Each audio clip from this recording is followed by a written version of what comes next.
I hope आप सबकी ईद अच्छी रही और हम लोगों ने आपको बिल्कुल भी डिस्टर्ब नहीं किया ईद के दिनों में। और हम लोगों ने एक्चुअली आपको शायद डिस्टर्ब नहीं करना था अभी भी, बट आप सबकी खातिर दोबारा फैसला किया गया है कि ऑनलाइन क्लासेस को जितना हो सके रिज्यूम करके ख़त्म किया जाए। और ख़ास तौर पे 8th सेमेस्टर को आप देखेंगे कि सिर्फ़ और सिर्फ़ आप लोगों के लिए क्लासेस को बोला गया है। एंड द फैक्ट इज़ कि हम लोग चाह रहे हैं आप लोगों का सेमेस्टर खत्म हो जाए। तो एक अच्छी न्यूज़ आप सबके लिए ये है कि आप सबका सेमेस्टर इंशाल्लाह ताला उम्मीद है कि जल्दी खत्म हो जाएगा as compared to all other semesters. तो एक ये गुड न्यूज़ है आप सबके लिए। और हमारी कोशिश होगी कि आपका जून के अंदर ही किसी न किसी तरीके से एग्ज़ामिनेशन भी कंडक्ट करके, हाँ, फिलहाल कोई पॉलिसी नहीं बनी एग्ज़ामिनेशन की, ये मैं आपको बताता चलूँ। तो जैसे कोई पॉलिसी बनेगी बेटा आप लोगों को फौरी तौर पे इत्तला किया जाएगा। आप लोग बस अपनी रिवीजन जारी रखें, साथ-साथ प्रिपरेशन जारी रखें। तो ये जो हमारे पास 2 वीक्स हैं इसके अंदर तो हम इंशाल्लाह ताला कोशिश करेंगे मैक्सिमम सिलेबस कवरेज की भी और क्लासेस भी ज़्यादा से ज़्यादा करने की कोशिश करेंगे ताकि आपके क्रेडिट आवर्स पूरे हो जाएँ। असल मसला होता है क्रेडिट आवर्स का। क्रेडिट आवर्स जब तक आपके पूरे ना हो, आपका सब्जेक्ट या सेमेस्टर खत्म नहीं हो सकता। तो इसीलिए मजबूरी है, ठीक है? आई होप आप सब भी समझते हैं इस कॉन्सेप्ट को। तो इसीलिए आप लोगों को ये चीज़ बेयर करनी पड़ेगी। तो एक तो बात ये, दूसरी बात ये बेटा कि अभी तक कोई पॉलिसी वाज़ेह नहीं है एग्ज़ाम्स की, जैसे ही होगा आपको बता दिया जाएगा ऑनलाइन करना है, नहीं करना, जो भी वो पॉलिसी तय तय होती है वो आपको कम्युनिकेट कर दी जाएगी। और एक और बात ये कि मैंने लास्ट टाइम भी आप लोगों को सजेस्ट किया था, आप लोग ना अपने एचओडी से भी पूछ लें और उनसे भी पूछ के बेहतर ये होगा उनसे पूछ लें, आप अपनी इंटर्नशिप रिपोर्ट्स पे काम शुरू कर दें। और आप अपनी इंटर्नशिप रिपोर्ट्स बना लें और उनको कंप्लीट रखें, ताकि अगर वाइवा होना हो ऑनलाइन भी, तो आपके पास रिपोर्ट बनाने में ज़्यादा से ज़्यादा आपको टाइम ना लगे रिपोर्ट बनाने में, तो आपकी रिपोर्ट ऑलरेडी प्रिपेयर्ड हो। तो आजकल फ्री है हम, कोई ऐसा एग्ज़ाम का भी अभी तक शेड्यूल नहीं अनाउंस हुआ, बाद में एग्ज़ाम अनाउंस हो जाएँगे, फिर उनकी तैयारी में पड़ जाएँगे। तो बेहतर है आप अपनी बना लें एक इंटर्नशिप रिपोर्ट बना लें, ठीक है जी? चलें, तो आगे बढ़ते हैं हम लोग थोड़ा-सा रिवाइज़ कर दूँ क्योंकि बीच में 2 हफ्ते का गैप आ गया था। हम लोग बेटा पढ़ रहे थे डिविडेंड पॉलिसी का चैप्टर और ये कुछ सवालात थे या टॉपिक्स थे जो हमने कवर करने थे। व्हाट इज़ डिविडेंड उसके लिए और इसकी थ्योरीज़ क्या हैं, हमने रेलेवेंस और इर्रेलेवेंस थ्योरीज़ पढ़ी थी, आपको याद होगा। इसके बाद डेट्स कौन-कौन सी होती हैं, तो ये कुछ डेट्स आपके सामने आ रही हैं, declaration, record, ex dividend payment date. और ये लेक्चर्स ऑलरेडी यूट्यूब पे अवेलेबल हैं, आप वहाँ से भी देख सकते हैं।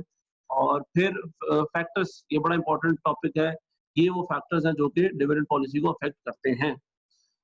और फाइनली डिविडेंड पॉलिसीज़ किस टाइप की होती हैं हमारे पास, ये हैं जो कि दुनिया में इस टाइम एप्लीकेबल है। इसके अलावा भी कोई अगर आप बनाना चाहें तो आप बना सकते हैं। ये कोई रूल नहीं है कि आपने यही डिविडेंड पॉलिसी फॉलो करनी है। और फाइनल टॉपिक जो हम कर रहे थे that was forms of dividend payment. Dividend सिर्फ़ और सिर्फ़ कैश की फॉर्म में नहीं दिया जाता, और भी डिफरेंट फॉर्म्स हैं, वो क्या हैं वो भी आज देखेंगे। हमने अलबत्ता कैश डिविडेंड आपको याद होगा रिवाइज़ किया था बल्कि, और उसमें भी हमने 3 स्टेजेस थी कैश डिविडेंड की। डिक्लेरेशन के ऊपर क्या सिचुएशन होती है कैश और रिटेन्ड अर्निंग्स की, जब डिक्लेयर कर दिया जाता है तो बात हुई थी कि रिटेन्ड अर्निंग्स को फौरन माइनस कर दिया जाता है और उतने की एक लायबिलिटी बना दी जाती है डिविडेंड पेएबल के नाम से। और जब पे किया जाता है तो कैश को उतने से कम कर दिया जाता है और रिटेन्ड अर्निंग्स को उतना ही वो हम ऑलरेडी कम कर चुके हैं और डिविडेंड पेएबल की लायबिलिटी को भी हम खत्म कर देते हैं। अच्छा, इसमें एक और ट्विस्ट आपके साथ शेयर करना चाहूँगा, डिस्कस करना चाहूँगा। अगर हम लोगों की डिविडेंड पेएबल लायबिलिटी जो आपके सामने है, ये 50,000 बनती है क्योंकि हमने डिक्लेयर किया 50,000 डिविडेंड देंगे। लेकिन कंपनी 50 का 50,000 डिविडेंड पे नहीं करती। कंपनी उसमें से भी फॉर एग्जांपल 30,000 का डिविडेंड पे कर देती है। तो अब जब हम पे करेंगे तो उसके लिए हमारी पोजीशन क्या होगी? तो बेटा उसमें हमारी पोजीशन ये होगी कि कैश उतना ही कम होगा जितना आपने पे किया है। और कितना पे किया है? 30,000 आपने पे किया है। तो कैश 1 लाख से हो जाना था 70,000, यहाँ पे 50 नहीं बल्कि 70,000 होता, इन केस आप पार्शियली पे कर रहे हैं डिविडेंड। और रिटेन्ड अर्निंग्स तो इतनी रहनी है, वो तो आपने पहले दिन ही माइनस कर दी। और यहाँ पे जो डिविडेंड पेएबल है, वो डिविडेंड पेएबल हमारा फिर 50,000 जीरो ना होता, बल्कि कितना रह गया, 50 में से 30 दे दिया तो कितना रह गया, 20, 20,000 रह गया जी। तो यहाँ पे डिविडेंड पेएबल की जगह 20,000 आता है। ठीक है जी। जोर की अजान हो रही है, जरा अजान सुन लूं मैं, आप लोग भी सुन लें अगर उधर हो रही है।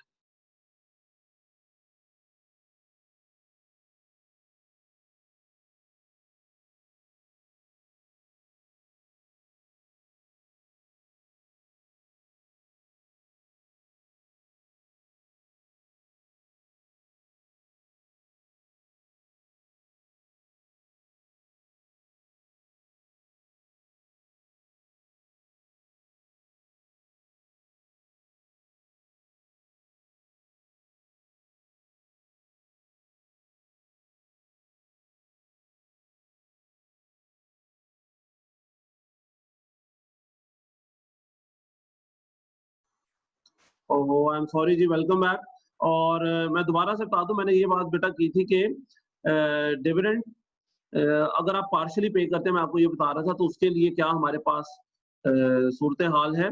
और अगर आप पार्शियली पे करेंगे तो उतनी की जितना पे करेंगे वो कैश से निकल जाएगा, और जितना रह जाएगा वो डिविडेंड पेएबल के नाम से अगले साल की ओपनिंग बन जाएगा। फिर उस साल का आप डिविडेंड जब डिक्लेयर करेंगे, वो पेएबल ऐड हो जाएगा, और जब पे कर देंगे तो उतना माइनस हो जाएगा, एंड सो ऑन। तो इसी तरह डिविडेंड पेएबल नाम की एक चीज हर टाइम बैलेंस शीट के अंदर मौजूद रहती है, ये बात याद रखिएगा। वो किस तरह ऐड माइनस होता रहता है, जैसे ही आप डिक्लेयर करते हैं वो सारे का सारा ऐड हो जाता है, और जितना पे करते हैं उतना माइनस हो जाता है। तो डिविडेंड पेएबल लायबिलिटी इस तरह कम ज्यादा होती है। कैश याद रखें, सिर्फ और सिर्फ जितना देंगे उतना ही माइनस करेंगे, आइदर थ्रू बैंक, और जो भी आपने पॉलिसी बनाई है बैंक और कैश की, इट्स द सेम थिंग। और रिटेन अर्निंग्स फौरन माइनस हो जाएंगे, उसके बाद उसकी तरफ देखना भी नहीं है, पे करें ना करें, रिटेन अर्निंग्स आपने फौरन ही माइनस कर देने, क्योंकि साइड पे रख लिया हो आपने डिविडेंड के लिए उतने रिटेन अर्निंग्स को। तो ये था जी कैश डिविडेंड। अब नेक्स्ट, क्या हमारे पास इसके अलावा भी कोई मेथड मौजूद है? तो बिल्कुल है जी, और वो है स्टॉक डिविडेंड। ये आपके सामने आ गई जी स्टॉक डिविडेंड की slide. And stock dividend is known as is known to you as bonus issue।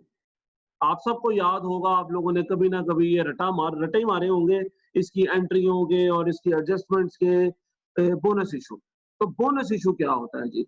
Bonus issue सिर्फ वही नहीं होता जो कंपनी खुश होकर अपने एम्प्लॉइज को देती है, ठीक है, वो बोनस इशू नहीं होता। वो सैलरी या इंसेंटिव्स के अंदर आपने एचआरएम में पढ़ा होगा, एम्प्लॉय स्टॉक ऑप्शंस के नाम से एचआरएम में आपने पढ़ा होगा, लेकिन ये वो नहीं है। बोनस इशू का मतलब है कि कंपनी डिविडेंड पे करने के बजाय इन द फॉर्म ऑफ कैश अपने एग्जिस्टिंग शेयर होल्डर्स को उनकी एग्जिस्टिंग शेयर होल्डिंग के की परसेंटेज के मुताबिक के हिसाब से नए शेयर्स इशू कर देती है। और इसमें कोई एज सच फॉर्मल इशू नहीं होता, एक अंडरस्टूड कैलकुलेशन होती है बस, कि जी हमने इतना बोनस इशू किया, या आजकल के दौर में हम कहते हैं हमने इतना स्टॉक डिविडेंड दिया। तो stock dividend is basically the new name for bonus issue. ये इसको क्यों स्टॉक डिविडेंड हम कह रहे हैं, बोनस इशू क्यों नहीं कह रहे? क्योंकि डिविडेंड का चैप्टर हम पढ़ रहे हैं। तो मैं आपको बताना चाह रहा हूँ कि this is actually form of dividend.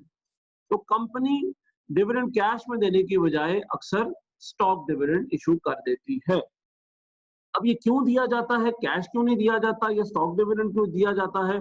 तो उसकी the primary reason, the foremost reason is कि कंपनी के पास नंबर वन कैश नहीं होता।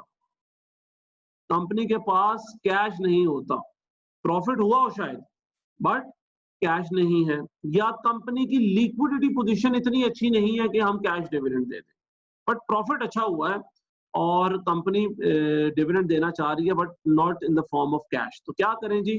फिर कंपनी के पास एक ऑप्शन है कि लोगों को नए शेयर्स इशू कर दिए जाएं, एग्जिस्टिंग शेयर्स इशू कर दिए जाएं, ठीक है। So this is an option for company in case of liquidity problem. Number two, company की लिक्विडिटी भी अच्छी है और कंपनी का प्रॉफिट भी अच्छा है, लेकिन कंपनी उस कैश को यूज करना चाहती है उन रिटेन अर्निंग्स को यूज करना चाहती है और प्रोस्पेक्ट्स के लिए, so in that case the company can retain the cash and issue shares in the form of dividend. ठीक है, तो ये सबसे प्राइमरी रीजंस हैं, और ये दोनों को मिला के आप एक ही रीजन बना सकते हैं, that the company wants to pay dividend but not in the form of cash.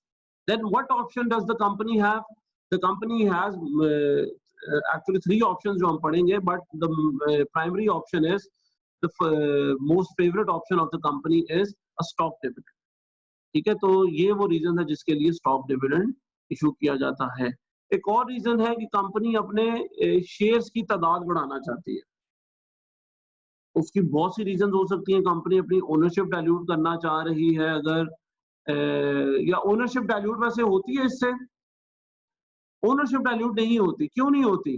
क्योंकि उन्हीं शेयर होल्डर्स को उतनी ही एग्जिस्टिंग शेयर होल्डिंग से ही शेयर्स मिल जाते हैं।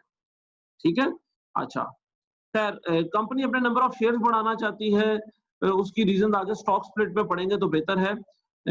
आगे अगला चैप्टर तो नहीं, ये आज ही हमने पढ़ना है, ये स्टॉक स्प्लिट। ठीक है, ये है जी स्टॉक स्प्लिट। तो उसमें मैं आपको बताऊंगा कि कंपनी ऐसा क्यों करती है, अपने शेयर्स की तादाद क्यों बढ़ाना चाहती है। तो फिलहाल आप ये ध्यान में रखें, अगर कंपनी अपने शेयर्स की तादाद बढ़ाना चाहे उस केस में भी स्टॉक डिविडेंड इशू किया जा सकता है। और उसके अलावा कंपनी इन्वेस्टर्स को अट्रैक्ट करने के लिए भी स्टॉक डिविडेंड इशू कर सकती है। नए इन्वेस्टर्स जब देखेंगे यार ये तो शेयर्स इनके बैठे बैठे बढ़े जा रहे हैं, तो जो डिविडेंड से भी यही करते थे, कैश डिविडेंड से भी, लेकिन कैश डिविडेंड की तरफ अट्रैक्ट होते हैं शॉर्ट टर्म इन्वेस्टर्स, जिनको शॉर्ट टर्म में पैसे चाहिए। ठीक है, वो बड़ा खुश हो गए आते हैं, ओ यार वाह ये तो शॉर्ट टर्म में हमें इतने पैसे मिल जाएंगे साल के अंदर अंदर ही, चलो इस कंपनी में इन्वेस्ट कर देते हैं। लेकिन स्टॉक डिविडेंड से अट्रैक्ट होते हैं लॉन्ग टर्म इन्वेस्टर्स, जो सोच रहे होते हैं कंपनी के साथ ज्यादा देर तक रहना, और वो कंपनी से चाह नहीं रहे होते फौरी तौर पे पैसे। वो चाह रहे थे हमारे पैसे सेफ रहे जी, सेव रहे, कंपनी के साथ इन्वेस्ट होते रहे, री इन्वेस्ट होते रहे, बढ़ते रहे खुद ब खुद। ठीक है, तो लॉन्ग टर्म इन्वेस्टर जो है वो स्टॉक डिविडेंड की तरफ अट्रैक्ट होता है कि कंपनी डिविडेंड कैश की फॉर्म में नहीं दे रही, अच्छी बात है, कंपनी हमें नए शेयर इशू कर देगी, हमारी कंपनी के अंदर शेयर होल्डिंग बढ़ती रहेगी एंड हमें लॉन्ग टर्म में फायदा है। ठीक है, सो ये तो थी रीजंस ऑफ स्टॉक डिविडेंड। अब देखते हैं कि इसका इफेक्ट क्या होता है, और यही हमारा इस टॉपिक का न्यूमेरिकल है। इसका इफेक्ट क्या होता है दोनों पार्टीज के ऊपर। अब दोनों पार्टीज कौन है? एक party obviously is the company.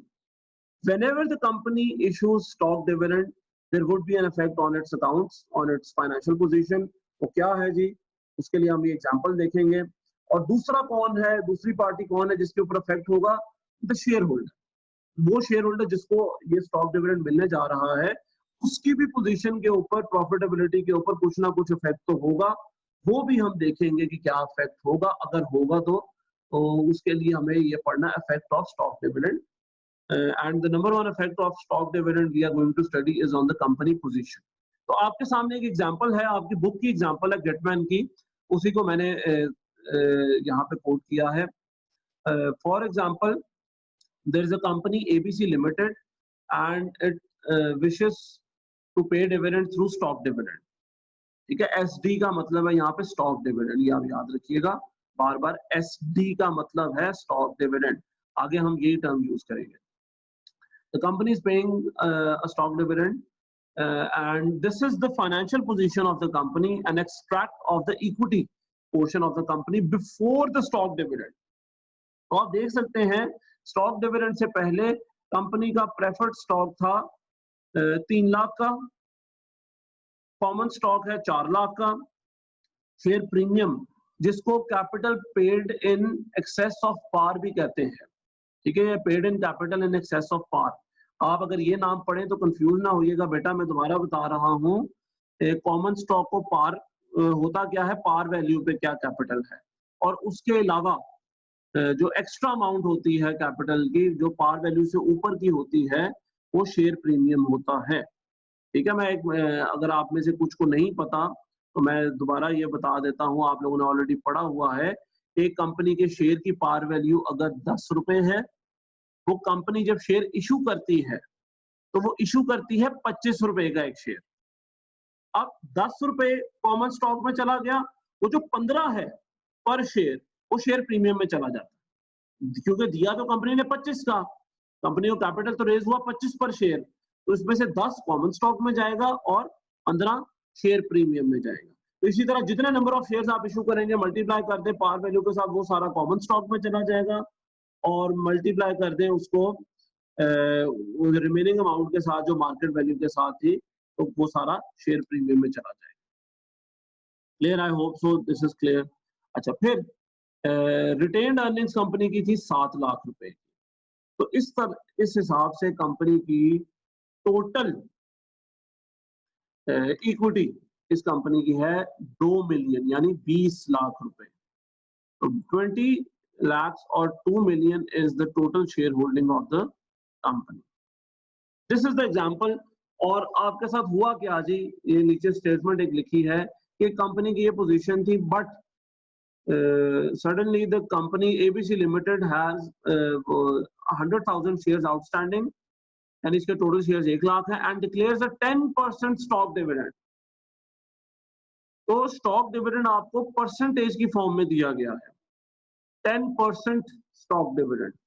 If market price is ₹15 per share, show the effect of stock dividend on company's accounts या company position।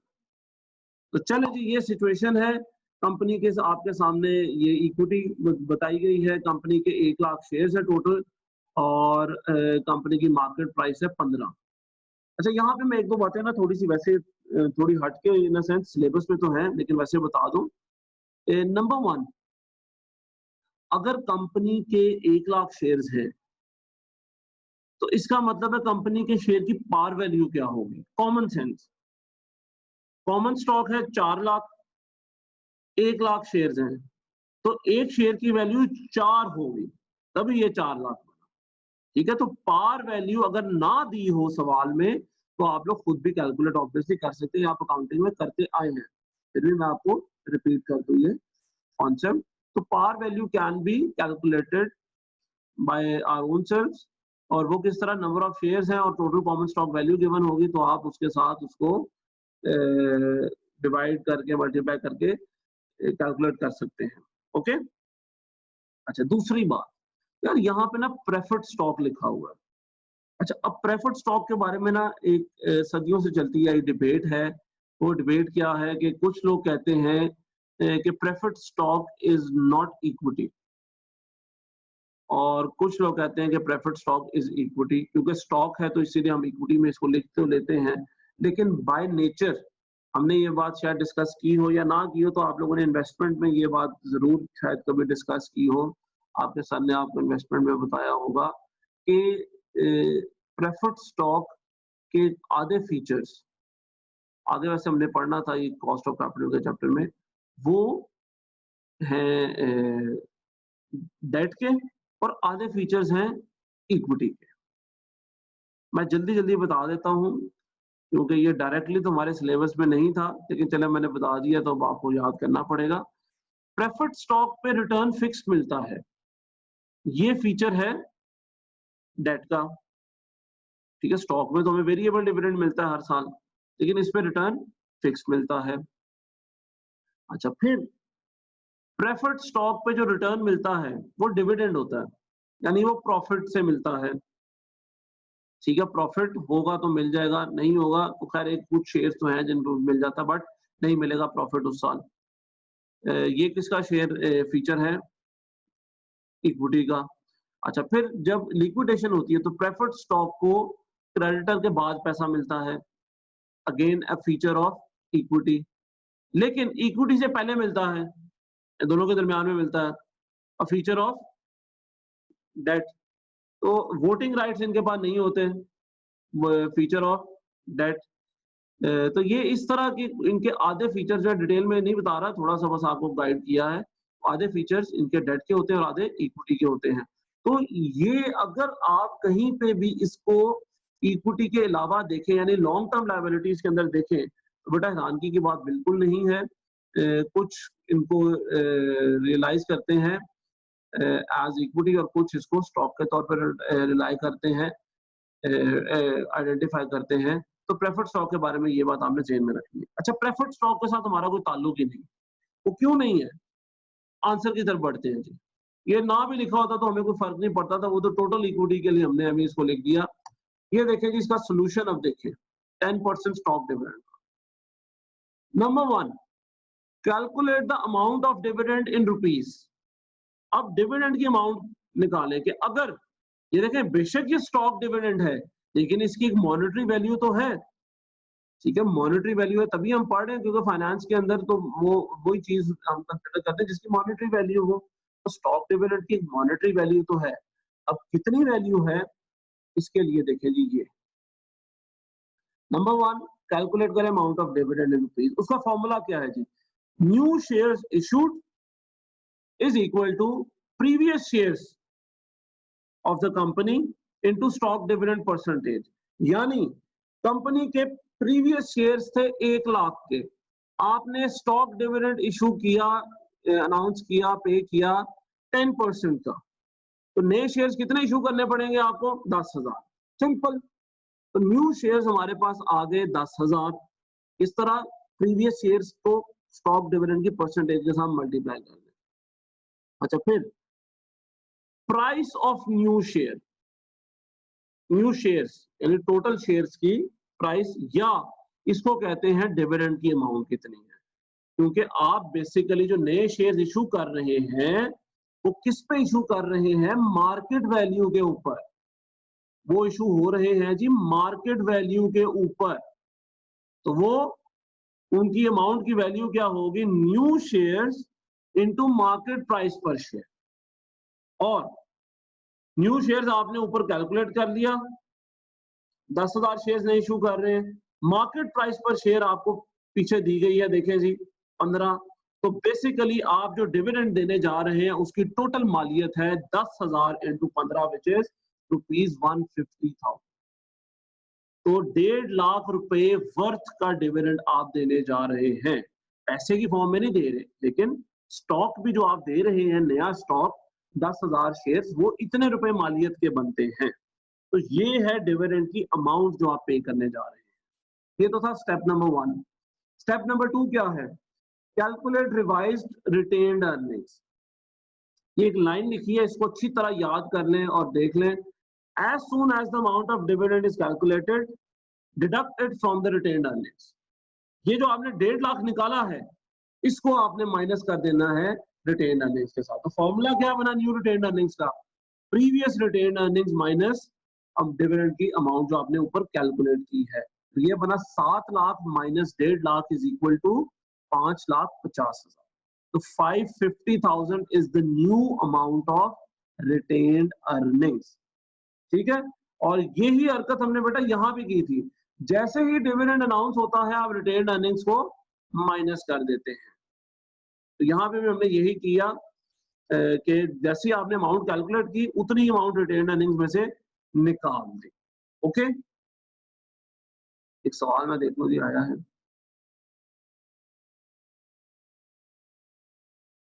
अच्छा, चले फिर अगला step, calculate revised common stock value.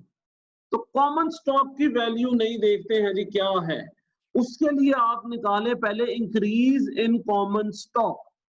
अब देखें क्यों इंक्रीज क्यों हुआ common stock? Common sense, common stock की कॉमन सेंस क्या कहती है कि जब शेयर्स बढ़ेंगे तो ऑब्वियसली वो शेयर्स की पार वैल्यू पुराने शेयर्स की भी थी कुछ ना कुछ, और नए शेयर्स की भी होगी।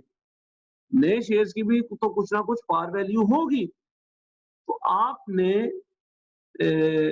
वो पार वैल्यू जो 4 हमने पीछे मैंने आपको कैलकुलेट करके बताई थी कि 4 निकलती है, उसको जब मल्टीप्लाई कर देंगे न्यू शेयर्स के साथ तो ये आ जाएगा इंक्रीज इन कॉमन स्टॉक। यानी 10,000 शेयर्स नए इशू किए, एक शेयर की पार वैल्यू 4 है, तो टोटल इंक्रीज कितना होगा कॉमन स्टॉक वैल्यू के अंदर, पार वैल्यू के अंदर? 40,000। और इसी से फिर आप रिवाइज्ड कॉमन स्टॉक की जब वैल्यू निकालेंगे, previous common stock into plus increase in common stock, तो ये हो जाएगा जी 4 लाख जो प्रीवियस थी, कैसे पता चला ये दी है आपको, 1 लाख शेयर से 4 पार वैल्यू के साथ आपको बताया गया था। इसके अंदर हम 40,000 ऐड कर लेंगे।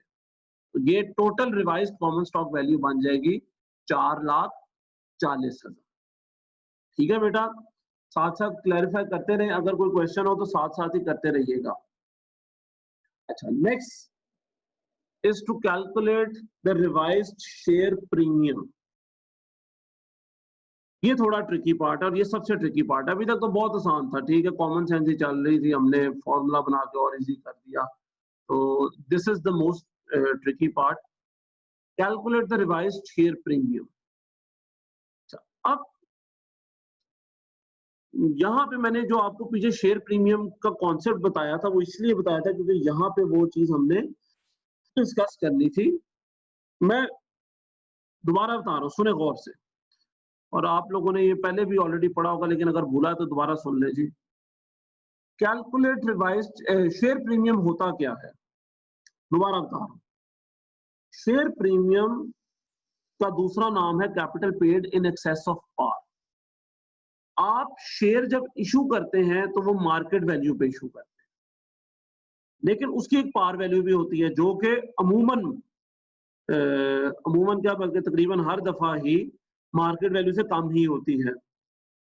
तो जितने की पार वैल्यू थी वो तो आप ले जाएंगे कॉमन स्टॉक में, लेकिन उससे ऊपर भी एक अमाउंट होगी, ठीक है। और इस केस में क्या अमाउंट है, इस केस में मैं आपको एग्जांपल बताता हूं।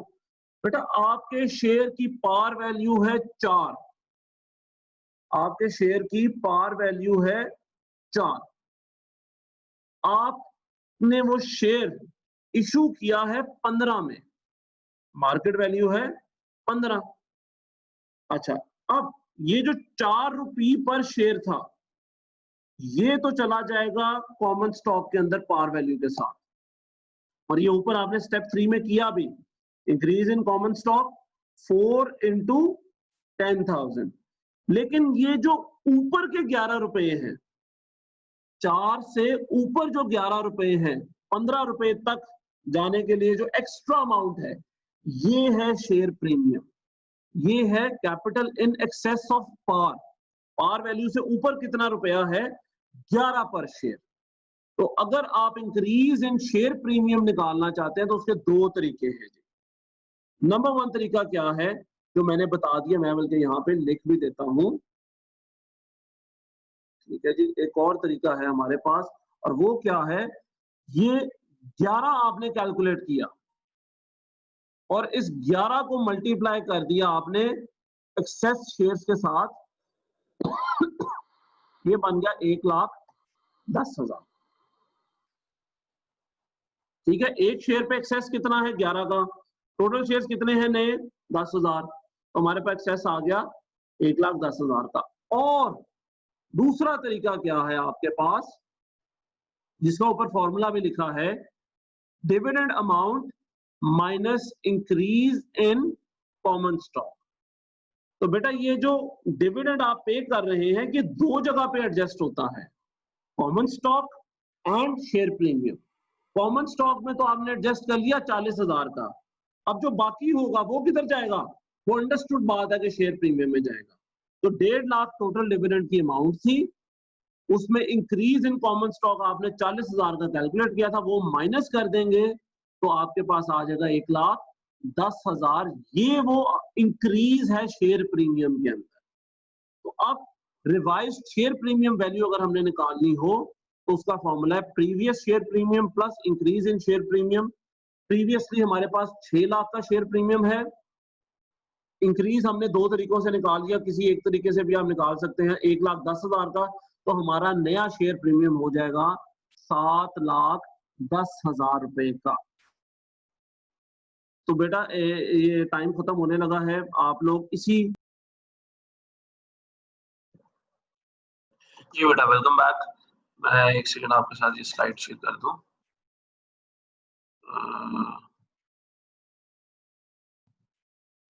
जी,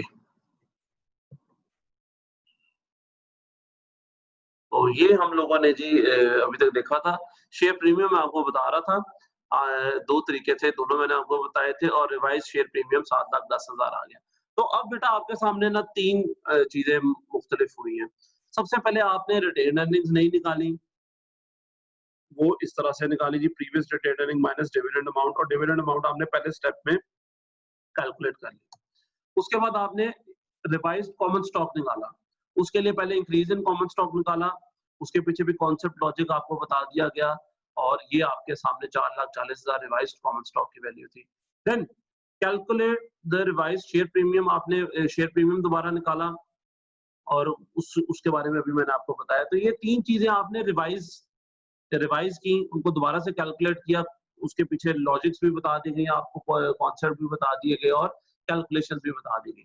अब देखते हैं कि कंपनी के अकाउंट्स या फाइनेंशियल पोजीशन अब कैसी दिखेगी। उसके लिए जी ये आपके सामने कंपनी का इक्विटी पोर्शन है after 10% stock dividend. So this is how the company equity looks like after 10% dividend. क्या प्रेफर्ड स्टॉक सेम रहा, 3 लाख था, देखिए जी यहाँ पे 3 लाख था, 3 लाख ही रहा। इसीलिए ये हमारे लिए गैर जरूरी है पढ़ना इसको, कॉन्सेप्ट हमने बता दिया आपको। कॉमन स्टॉक 4 लाख था, इंक्रीज कैलकुलेट किया और उसके अंदर आपने ये 40,000 ऐड किया तो ये 4,40,000 हो गया।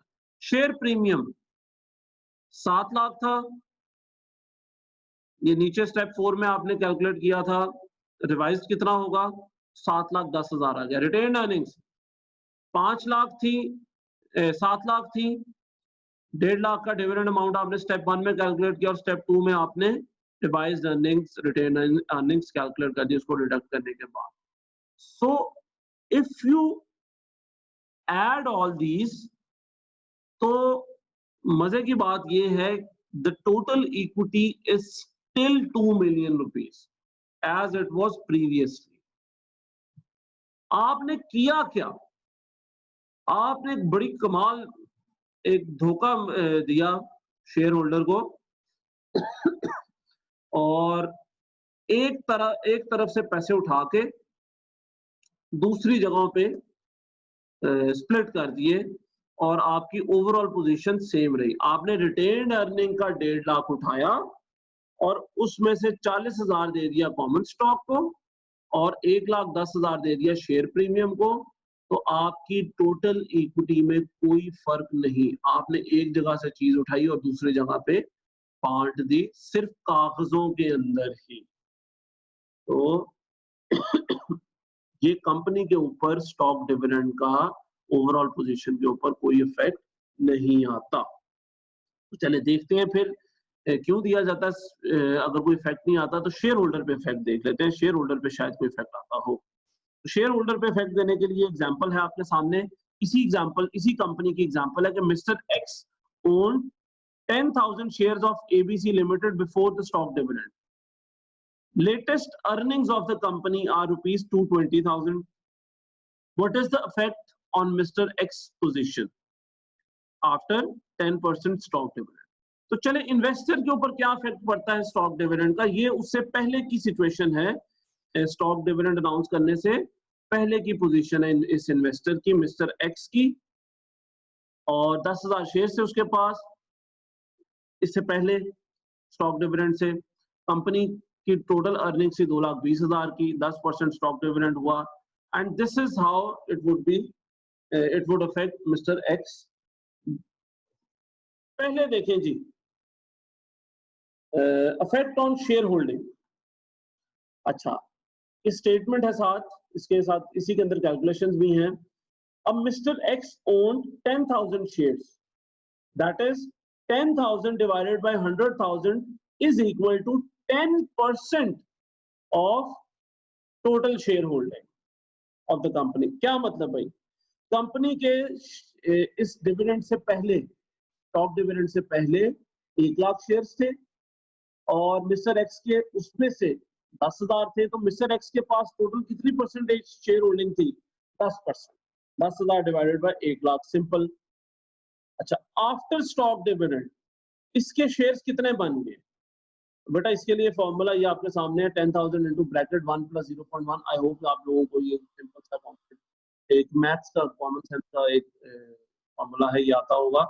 10,000 इंटू 1.1 तो 11,000 शेयर्स, या सिंपली आप क्या कर सकते हैं, 10,000 का 10% लें और उस वो आता है 1,000, उसको ऐड कर लें 10,000 के अंदर। तो हमने इकट्ठा ही एक फॉर्मूले में ही सारा कुछ कर दिया, तो टोटल 11,000 शेयर्स हो जाएंगे आफ्टर स्टॉक डिविडेंड इसके, मिस्टर एक्स के। अच्छा, कंपनी के शेयर्स आफ्टर स्टॉक डिविडेंड कितने हैं, ये हम ऑलरेडी पीछे भी कैलकुलेट कर चुके हैं, ठीक है। ये अगर आप देखें तो 10,000 शेयर्स हम ऑलरेडी पहले कैलकुलेट कर चुके हैं। अब कंपनी के जो टोटल शेयर्स हैं आफ्टर स्टॉक डिविडेंड वो हो जाएंगे, लाख का 10% ले, 10,000 वो ऐड कर दें तो 1,10,000। New share holding of mister x फिर क्या हुई, मिस्टर एक्स के new shares own divided by new total shares. तो 11,000 मिस्टर एक्स के नए शेयर्स हैं, 1,10,000 कंपनी के नए शेयर्स हैं। तो मिस्टर एक्स की holding is still 10%। Mister X की holding, total holding is still 10%। तो मिस्टर एक्स की शेयर होल्डिंग डाइल्यूट भी नहीं हुई और इंक्रीज भी नहीं हुई, वो 10 का 10% ही रही। तो शेयर होल्डिंग पे तो कोई इफेक्ट नहीं हुआ, ये आपने इस एग्जांपल के थ्रू देख लिया। अब शायद अर्निंग्स के ऊपर इफेक्ट हो, उसके लिए हम ईपीएस के ऊपर इफेक्ट देखते हैं। एबीसी लिमिटेड कंपनी की EPS earning per share before stock dividend. अच्छा, मैं यहाँ पे रिपीट कर दूं, ईपीएस का फॉर्मूला आप लोगों ने पढ़ा हुआ है रेशियोज के अंदर, प्रॉफिटेबिलिटी रेशियोज के अंदर, और वो क्या था, earnings divided by number of shares outstanding, याद है आपको? तो उसी के तहत हमने ये कैलकुलेट की है, before stock dividend the EPS of ABC was 2,20,000 which is the earning divided by 100,000 which is the number of shares previously held. So the EPS turns out to be rupees 2.2 per share. अब ये तो था company के एक share के पीछे कितनी earnings है, इसमें मिस्टर एक्स का कितना हिस्सा है। तो what is the earning of shares of mister x before stock dividend? तो उसका फॉर्मूला है EPS into number of shares on, simple. एक शेयर के पीछे 2.2 मिल रहा है, मिस्टर एक्स के पास स्टॉक डिविडेंड से पहले 10,000 शेयर्स थे, तो उसका टोटल हिस्सा बनेगा 22,000 रुपए। अर्निंग्स में से टोटल हिस्सा मिस्टर एक्स का बनता है 22,000 रुपए। अच्छा, आफ्टर स्टॉक डिविडेंड देखते हैं। पहले निकाले जी EPS of ABC limited after stock dividend. Earnings उतनी ही रहेंगी, लेकिन नंबर ऑफ शेयर्स अब 1,00,000 से 1,10,000 हो। तो नया ईपीएस एबीसी लिमिटेड का कितना निकला, 2 पर share. Earnings divided by number of shares, 2,20,000 earnings same रहेंगी, लेकिन नंबर ऑफ शेयर्स अब बढ़ गए, तो ईपीएस आया 2 पर शेयर। अच्छा, अब मिस्टर एक्स के ऊपर इसका क्या इफेक्ट करेगा पड़ेगा, after stock dividend EPS of mister x would be 2 rupees per share, और मिस्टर एक्स की अर्निंग अब क्या हो गई है, 11,000। तो 2 into 11,000 is still 22,000। तो आपने देखा कि मिस्टर एक्स की ना तो शेयर होल्डिंग पे कोई इफेक्ट हुआ और ना ही उसकी अर्निंग पे कोई इफेक्ट हुआ, और इसी तरह कंपनी की भी ओवरऑल इक्विटी पोजीशन पे इफेक्ट नहीं हुआ। तो भाई फिर ये क्या माजरा है, ये क्यों होता है? अगर इसका किसी पे इफेक्ट नहीं है तो सवाल यही आता है कि सर अगर किसी पे कोई इफेक्ट नहीं तो क्यों कंपनी कर रही है, और क्यों शेयर होल्डर ये मान रहे हैं या खुश हो रहे हैं इसको, और इसको डिविडेंड के तौर पे ट्रीट किया जा रहा है? Why is this so? तो बेटा इसके लिए हम देखते हैं कि other than share holding and profitability from the EPS, क्या इसके मुहरकात हो सकते हैं, क्या और लालच हो सकता है जी शेयर होल्डर को? देखें कुछ बातें, एक दो बातें बल्कि, ये फिर कंपनी देती क्यों है, और कंपनी तो देगी चले, ये शेयर होल्डर्स लेते क्यों हैं जी? फिर स्टॉक डिविडेंड के ऊपर बोलते क्यों नहीं या खुशी से एक्सेप्ट क्यों कर लेते हैं? इसके पीछे रीजन ये है, इस बात को जरा लॉजिकली सोचें, समझें कि भाई फिलहाल तो शेयर होल्डर्स को कोई फायदा नहीं, लेकिन होगा क्या? होगा ये कि शेयर होल्डर के पास नंबर ऑफ शेयर्स बढ़ जाएंगे। अच्छा, अब नंबर ऑफ शेयर्स बढ़ने से क्या होगा? अच्छा, पहली बात ये कि मैं शायद आपको एक्स डिविडेंड में कॉन्सेप्ट बताया था, कोई इतना हमारे डिटेल में नहीं है सिलेबस में। एक्स डिविडेंड प्राइस का, कि जब आप डिविडेंड अनाउंस करते हैं, आपके शेयर की प्राइस उतनी कम हो जाती है, ठीक है? आगे शायद स्टॉक स्प्लिट में भी मैं आपको ये एग्जांपल दूं इसका। ये तो हमें पता है कि प्राइस कम हो जाती है, तो फिर भी नए शेयर्स का फायदा क्या है? बेटा फायदा ये है कि प्राइस कम तो हुई है, ओवरऑल मार्केट कैपिटलाइजेशन भी सेम रहती है आपकी। ओके, मैं बेहतर होता यहीं पे एग्जांपल दे देता। चलें, स्टॉक रीपरचेज के अंदर हम इसकी एग्जांपल करेंगे। तो ओवरऑल मार्केट कैपिटलाइजेशन भी सेम रहती है, क्योंकि आफ्टर डिविडेंड प्राइस भी कम हो जाती है शेयर की। लेकिन फ्यूचर के अंदर आपके पास यही प्राइस जो कम हुई है, जब ये बढ़ेगी तो आपको फायदा उतना ज्यादा होगा। यानी अगर यहाँ पे आपके पास पहले 10,000 शेयर्स थे और एक शेयर की वैल्यू थी फॉर एग्जांपल ₹2, तो आपकी टोटल मार्केट कैपिटलाइजेशन थी 20,000 रुपए की। अच्छा, आफ्टर डिविडेंड ये प्राइस अगर कम हो भी गई, तो अब ये जब बढ़ेगी तो आपको 11,000 शेयर्स आपके पास हैं, तो वैल्यू ज्यादा बढ़ेगी। अब पहले ₹1 बढ़ने से आपकी मालियत बढ़नी थी 10,000, अब ₹1 अगर शेयर की वैल्यू बढ़ेगी तो आपकी मालियत बढ़ेगी 11,000। और ₹2 बढ़ेगी, पहले बढ़नी थी 20,000, अब बढ़ेगी 22,000। इसी तरह अगर ₹10 शेयर के बढ़ जाए कीमत, तो पहले आपको उसके बदले फायदा होना था ₹1,00,000 का, अब फायदा होगा 1,10,000 का, एंड सो ऑन। तो फ्यूचर में जब भी कैपिटल गेन होगा, वो पहले से ज्यादा ही होगा।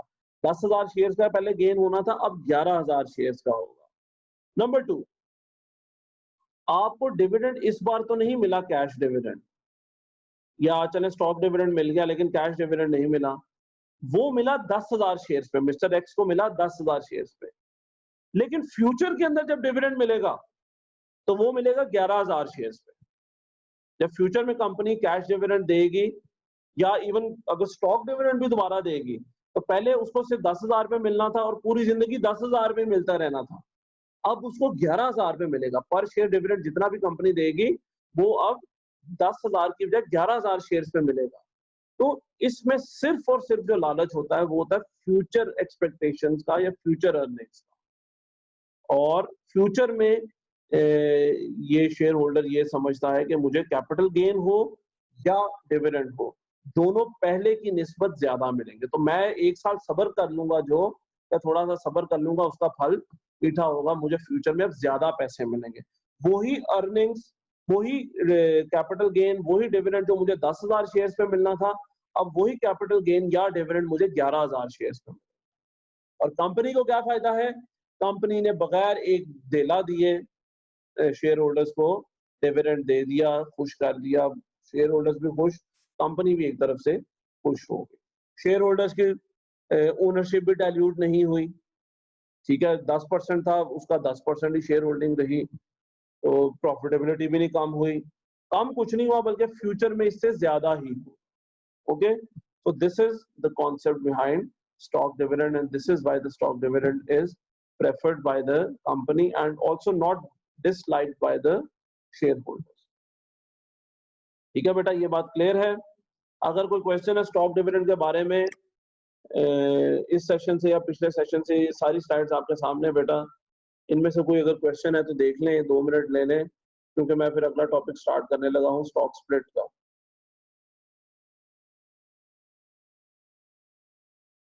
देख लें जिसको एक दफा।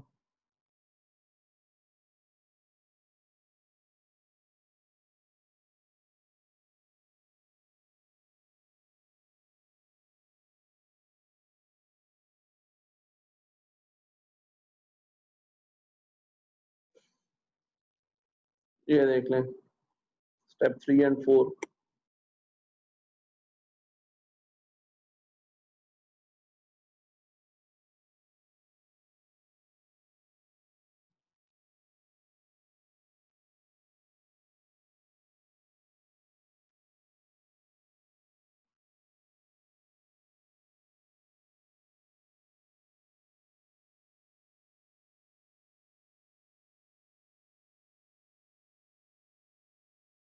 ये कंपनी के ऊपर क्या इफेक्ट?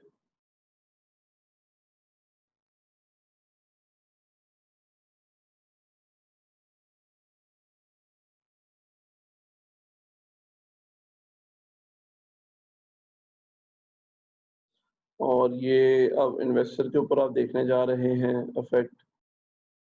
2 मिनट लें जी, स्लाइड को भी देख लें।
जी बेटा।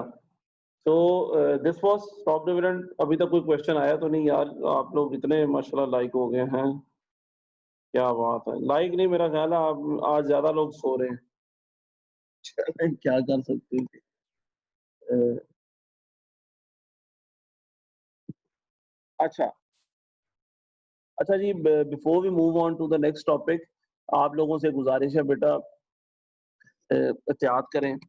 हमारे साथ एक ट्रेजेडी ये हुई है हमारी कौम के साथ भी।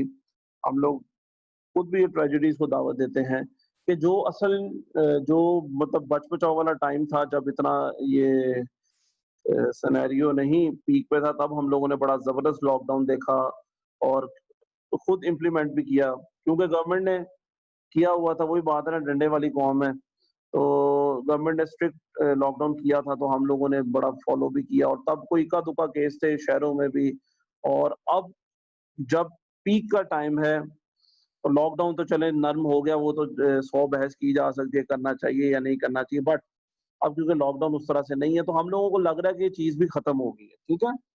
तो इसीलिए ये इंतहाई गलत अप्रोच है और इसकी वजह से वो ज़्यादा फैल रहा है। और जो कॉन्स्पिरेसी थ्योरीज़ वगैरह थी, सारा कुछ, वो भी अब हमें आहिस्ता-आहिस्ता एहसास हो रहा है कि सब कॉन्स्पिरेसी थ्योरीज़ ही थी। क्योंकि अब किसी न किसी आप सब को के किसी न किसी जानने वाले को ये या तो हो चुका है या अल्लाह माफ़ करे किसी न किसी के जानने वाले की कहीं न कहीं कोई डेथ भी हो चुकी है। लाहौर में तो यही सीन है, वो काफ़ी ज़्यादा है।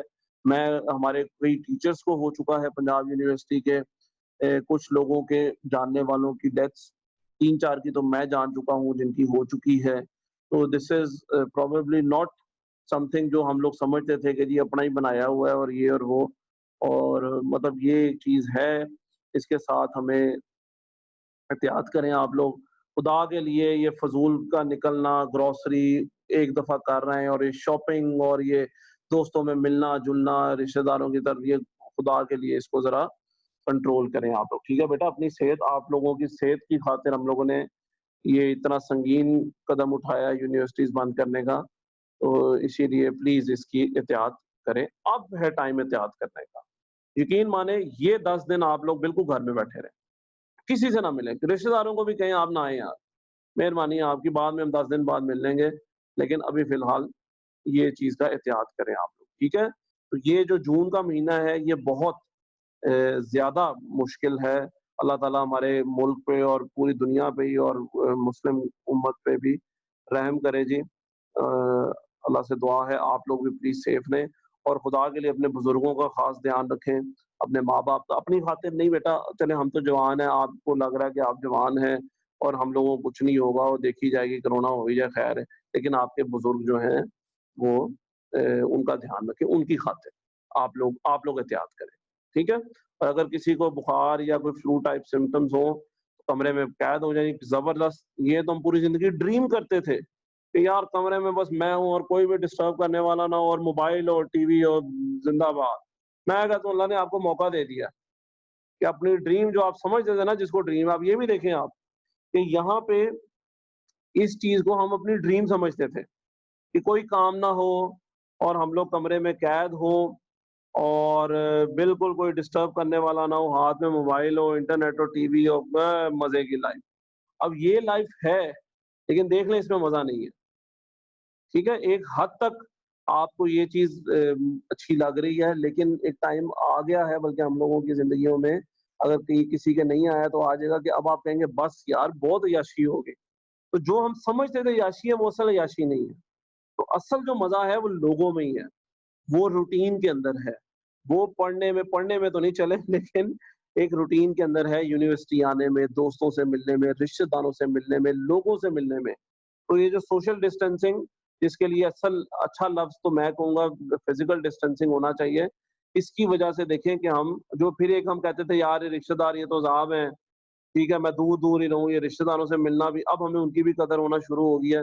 तो ये देखें ये कोरोना जो है ये हमें ये बहुत से सबक जो देके जा रहा है उसमें ये भी है कि लोगों की कदर हमें हो रही है, कि वही रिश्तेदार, वही फूफी, वही चाचू-ताए जिनको हम बुरा समझते थे या जिनसे हम मिलना नहीं चाहते थे अब हमें कदर हो रही है कि यार सारे रिश्तेदार फैमिली, दोस्त एटसेट्रा इन्हीं से लाइफ़ है, ठीक है? रूटीन से लाइफ़ है, यूनिवर्सिटी से लाइफ़ है।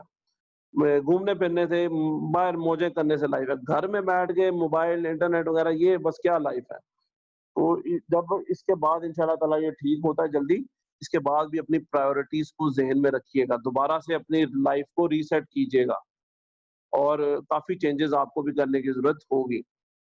अल्लाह को ख़ास तौर पे याद करें, वो तो ज़रूर याद करें, ठीक है? तो चलें जी, खैर स्टॉक स्प्लिट, क्या है स्टॉक स्प्लिट? स्टॉक स्प्लिट नाम से आइडिया हो रहा है कि आपके पास एक शेयर है और आपने उसको स्प्लिट कर दिया। आपने उसके 2 टुकड़े कर दिए एक शेयर के, तो होगा क्या? एक शेयर था, अब वो एक शेयर 2 शेयर बन जाएगा, ठीक है? 1 मिनट, ये 1 शेयर था आपके पास और आपने इसको दरमियान से काट दिया, तो अब ये 2 शेयर बन गए।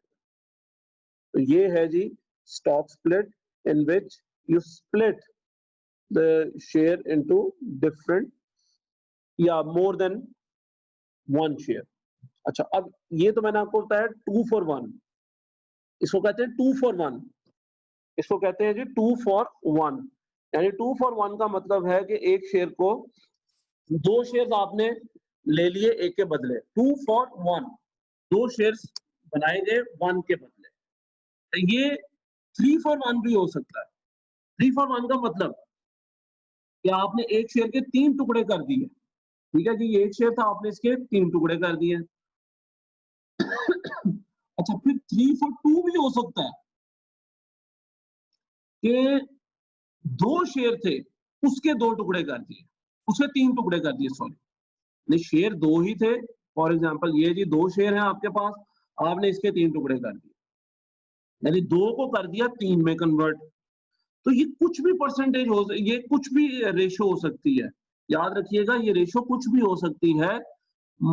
इस रेशो का के अंदर एक चीज जो कॉमन रहेगी वो ये है कि एग्जिस्टिंग शेयर्स कम होंगे और न्यू शेयर्स ज्यादा होंगे। तो 2-for-1, 3-for-1, 3-for-2, 4-for-3, 5-for-4, 6-for-3 कुछ भी हो सकता है जी। तो 6-for-2 या कुछ भी आप कर सकते हैं।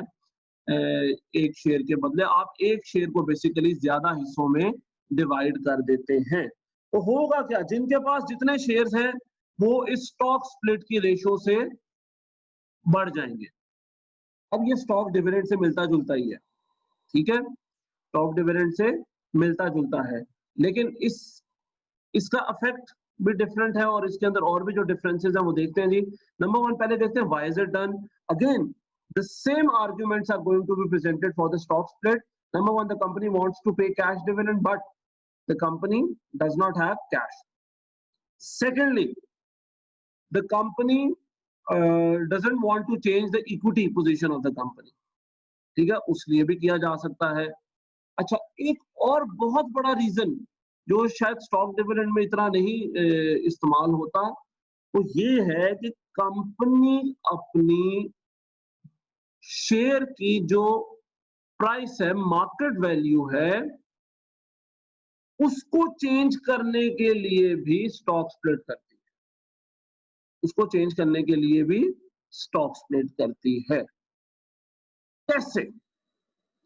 अब मिसाल के तौर पे आपकी कंपनी की प्राइस है 20 रुपीज पर शेयर और आपको ये लगता है कि ये प्राइस बहुत ज्यादा है, हमारी कंपनी की इतनी प्राइस नहीं होनी चाहिए और इसकी वजह से इन्वेस्टर नहीं इन्वेस्ट कर रहे क्योंकि वो समझ रहे हैं हमारी कंपनी ओवर प्राइस्ड है। आप इस प्राइस को अब कम करना चाह रहे हैं अगर, तो मैंने आपको बताया था ना, मैं स्टॉक स्प्लिट में आपको एक और रीजन बताऊंगा स्टॉक डिविडेंड की। स्टॉक डिविडेंड में भी ऐसा हो सकता है लेकिन वो वहां पे इतना कारआमद नहीं है, यहाँ पे ज्यादा यूजफुल है ये रीजन। आप क्या करेंगे, आप अपने स्टॉक स्प्लिट के जरिए मार्केट प्राइस को कम कर देंगे क्योंकि स्टॉक स्प्लिट का इफेक्ट मार्केट प्राइस पे भी होता है। अच्छा, फिर ये तो हो गया स्टॉक स्प्लिट होता क्यों है, वही सेम रीजंस प्लस एक और रीजन ये ऐड हम कर देंगे कि इसमें मार्केट प्राइस भी कम की जाती है। नेक्स्ट देखते हैं effect of stock split on the company. तो एक और कंपनी है जी, XYX हो गया, XYZ limited as 200,000 shares of ₹2 par value and market price of one share is ₹18। तो ये एक कंपनी की सिचुएशन है before stock split. Common stock 4 lakh रुपए का है, 2 लाख शेयर्स हैं, पार वैल्यू 2 है और शेयर प्रीमियम जो है वो 4 मिलियन का है, 40 लाख का। रिटेन्ड अर्निंग्स 20 लाख की है, तो टोटल इक्विटी इस कंपनी की बनी 64 लाख की, 6.4 मिलियन की। अब कंपनी ने क्या किया, कंपनी डिसाइड्स अ 2-for-1 स्टॉक स्प्लिट। कंपनी ने कहा कि हम डिविडेंड दे रहे हैं इन the form of stock split 2-for-1, यानी जिसके पास एक शेयर है वो 2 शेयर्स में कन्वर्ट हो जाएगा। Show the effects on company position. अब आपको पता चलेगा कि स्टॉक डिविडेंड से कैसे डिफरेंट है, ठीक है। अच्छा, यहां पे देखेंगे, ये देखें स्टॉक स्प्लिट का जो इफेक्ट है न्यू नंबर ऑफ शेयर्स पे तो होगा जस्ट लाइक स्टॉक डिविडेंड, लेकिन स्टॉक डिविडेंड के अंदर पार वैल्यू चेंज नहीं होती थी, पार वैल्यू सेम रहती थी। But in the case of stock split par value भी चेंज हो जाएगी। स्टॉक डिविडेंड के अंदर मार्केट प्राइस चेंज नहीं होती थी, लेकिन स्टॉक स्प्लिट के अंदर मार्केट प्राइस भी चेंज हो जाएगी। ये क्यों हुआ, या स्टॉक डिविडेंड में ऐसा क्यों नहीं हुआ और यहाँ पे क्यों हुआ, इसके लिए बुनियादी डिफरेंस को डिस्कस करते हैं। स्टॉक डिविडेंड में न्यू शेयर्स आ जाते हैं, यहाँ पे शेयर्स वही होते हैं, उनको स्प्लिट कर दिया जाता है। तो अगर एक शेयर को स्प्लिट किया है तो उसके साथ साथ उसकी पार वैल्यू को भी स्प्लिट कर दिया और उसकी मार्केट प्राइस को भी स्प्लिट कर दिया। नए शेयर्स नहीं इशू किए गए, बल्कि उन्हीं शेयर्स के टुकड़े कर दिए गए, तो उसी हिसाब से पार वैल्यू भी कम होगी, उसी हिसाब से मार्केट प्राइस भी कम होगी। मिसाल के तौर पे स्टॉक डिविडेंड की मिसाल यूं है कि आपके घर में 5 कमरे हैं और आपने कहा कि जिनके पास एक कमरा है उसको एक कमरा और दे दिया जाए। तो अब आपके घर में 5 नए कमरे बनेंगे, टोटल कमरे हो गए 10, 5 नए कमरे बनेंगे, तो स्पेस भी उस हिसाब से ज्यादा हो जाएगी, ठीक है, न्यू स्पेस बनेगी, न्यू कमरे बनेंगे, सारा कुछ नया बनेगा। बट दूसरे केस पे आप कहते हैं कि हम इन कमरों को स्प्लिट कर देते हैं, कमरे जो 5 हैं उन्हीं को 2 हिस्सों में डिवाइड कर दें, बीच में दीवार खड़ी कर दें जी हर कमरे के, तो कमरे अब भी 10 बन गए, लेकिन जो एग्जिस्टिंग कमरे थे उन्हीं को आपने छोटा कर दिया, उसकी स्पेस भी कम हो जाएगी, बाथरूम, अलमारियां, सब कुछ उस हिसाब से कम हो जाएगा। तो ये बुनियादी फर्क है स्टॉक स्प्लिट और स्टॉक डिविडेंड में। अक्सर हम लोग इस चीज को कंफ्यूज कर देते हैं। तो बेटा इसकी पोजीशन पे इफेक्ट क्या होगा? Number 1, new number of shares. इसका फॉर्मूला क्या है? Previous shares into stock split ratio, 2 lakh into 2/1, तो 4 लाख न्यू शेयर्स हो गए। रिवाइज्ड पार वैल्यू, इसका फॉर्मूला क्या है? Previous par value divided by stock split ratio, और प्रीवियस पार वैल्यू क्या थी? 2 डिवाइडेड बाय 2/1। इसका मतलब है कि 2 ये ब्रैकेट में आपके लिखा हुआ है, इसी तरह कैलकुलेट कीजिएगा कैलकुलेटर पे, तो ये हाफ हो जाएगी, इसका मतलब है इसको हाफ करना है, ये 1 हो जाएगा। फिर revise market price, previous price divided by SS ratio, ये भी उसी तरह जिस तरह पार वैल्यू को आधा किया, 18 डिवाइडेड बाय 2/1, तो ये भी आधी हो जाएगी 9। कंपनी के ऊपर कोई इफेक्ट नहीं पड़ा। देखिए सेम, सिर्फ और सिर्फ एक फर्क, यहाँ पे 200 शेयर्स पार 2 थे कॉमन स्टॉक में, यहाँ पे 400 शेयर्स पार 1 थे, बाकी सब कुछ एज इट इज रहेगा। अच्छा बेटा हमारा टाइम खत्म होने वाला है, तो आज तो हमारी क्लास नहीं होगी, लेकिन मैं एक लेक्चर रिकॉर्ड करूंगा, स्टॉक स्प्लिट भी उसमें